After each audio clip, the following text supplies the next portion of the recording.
బషీర్ ఎంత పని చేస్తాడా? సీడీ తెమ్మంటే మర్డర్ చేస్తాడా? ఎలాగో పోలీసుల అనుమానం రవీంద్ర మీదకి మళ్లించాను. ఈ పాటికి రవీంద్రని సెల్లులో పెట్టి. సార్, రవీంద్ర మీరా? అదేంటి సార్ అలా దెయ్యాన్ని చూసినట్టు చూస్తున్నారో?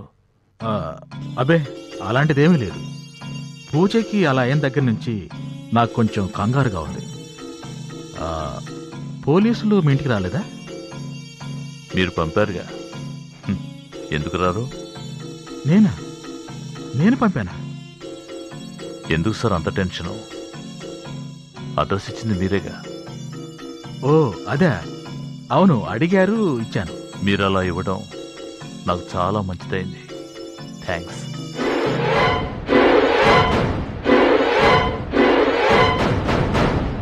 మీరు పోలీసులకు నా గురించి చాలా మంచిగా చెప్పినందుకు.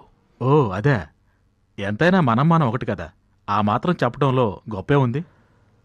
మీరు పోలీసులకు ఏమేం చెప్పారో అంతా నాతో వాళ్ళు చెప్పారు. వాళ్ళతో అలా చెప్పినందుకు మళ్ళీ థ్యాంక్స్.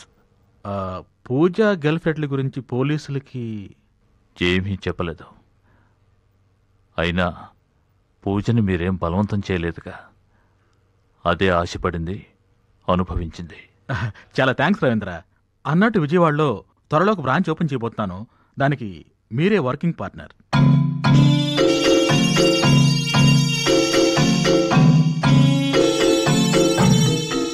లంచమా? చచా, నీ కష్టానికి ఫలితం. You deserve it. ఈ కేసు తేలే లోపల నన్ను విజయవాడకు పంపిస్తే మీరే పోలీసులకు భయపడి నన్ను పంపించేశారని అందరూ అనుకుంటారు. బషీర్ని పంపించినట్టు నన్ను కూడా కదూ? అబ్బే, అలాంటిదేం లేదు రవి. నాకంతా తెలుసు, కానీ పోలీసులకు తెలిస్తేనే కష్టం. అయినా తప్పులు చేస్తున్నప్పుడు లేని భయం ఇప్పుడు ఎందుకండి? నిండా మురిగిన తర్వాత చలికి భయపడటం మూర్ఖత్వం. నా మూలంగా మీ గురించి పోలీసులకి ఏమీ తెలియనివను. కర్ణుడు చచ్చేంత వరకు దుర్యోధనుడికి ఏ ద్రోహం చేయలేదు. నేనంత గొప్పవాని కాకపోయినా మా ఇద్దరి పాలసీలు ఒక్కటే.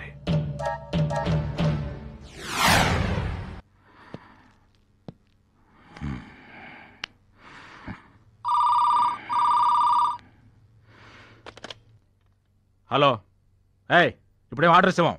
అది నా ఇష్టం రా, పెట్టే ఫోను.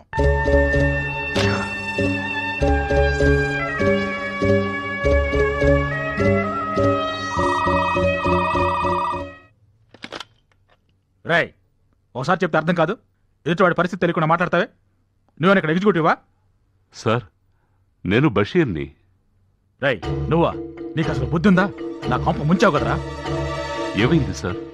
ఏమైందని నెమ్మదిగలుగుతావంటారా ఈడియట్? దాన్ని బెదిరించి డాక్యుమెంట్స్ తెమ్మంటే ఏకంగా హత్య చేసావు కదరా. ఏమిటి సార్ మీరు అనేది? పూజను నేను హత్య చేయడం ఏంటి? అంటే నువ్వు చేయలేదా? లేదు సార్, నేను ఆ ఇంటికి వెళ్ళేసరికి అక్కడ ఎవరూ లేరు. డాక్యుమెంట్స్ తీసుకుని వచ్చేస్తానంతే. అయితే మన ప్లాన్ తెలుసుకొని మనల్ని ఇరికించడానికి ఎవరో కావాలని ఈ హత్య చేశారన్నమాట. సరే, ఈ గొడవ సద్దుమణికే దాకా నువ్వు నాకు ఫోన్ కూడా చేయొద్దు. ఫోన్ పెట్టాయి.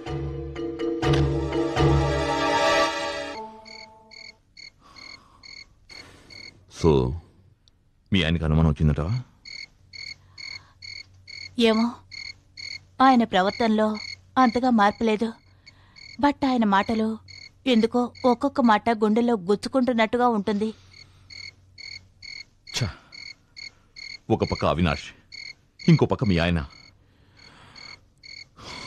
సుధా, కొన్ని రోజులు మనం కలుసుకోపోవడం మంచిదేమో. అమర్, నేను మాత్రం ఉండలేను. సుధా,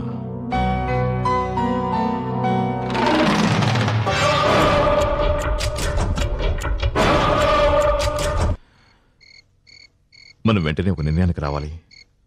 ఏదో ఒకటి చేయాలి. ఈ రోజున మీ ఆయన నిజంగా ఊరలేడా? ఎండి భార్యతో మాట్లాడాను.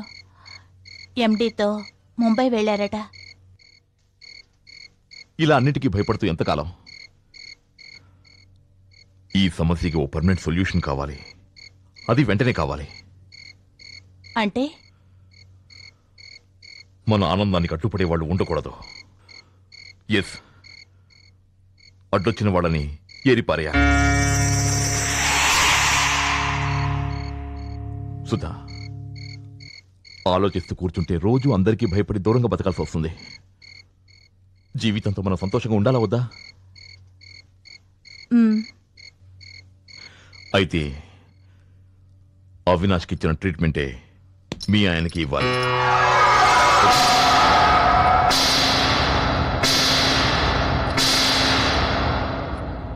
సుధా, మరో దారి లేదు.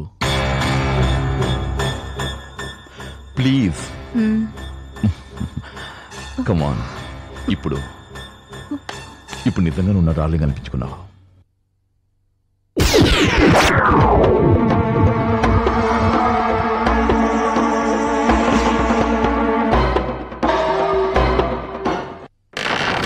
అంతం కాదు, ఆరంభం.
If you enjoyed this video, kindly like, share, comment, and for further our interesting videos, subscribe our channel below.